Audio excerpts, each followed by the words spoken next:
ito, pinagawa ko sa ate ko yung yung legs kasi alam niya na daw kung paano. Kasi sobrang tigas ba naman?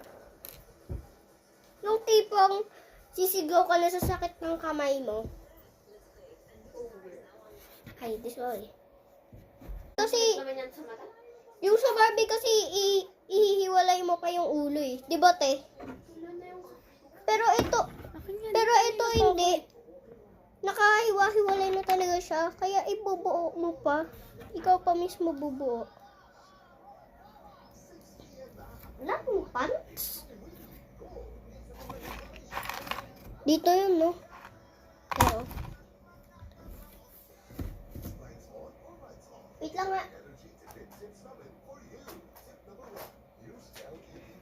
Ba't ayaw na siya? Oh, hindi ko alam. Live.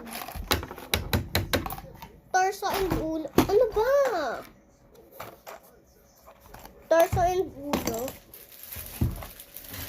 Sure, like, very mahirap siya kasi. Wow, kulay tae. Kulay tae siya, guys. Mascot lang naman to. Ano ba talaga to? Ha? Ang gulo ko.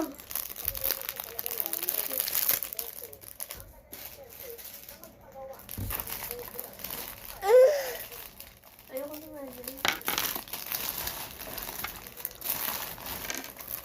Ayaw mo shoot ng isa eh.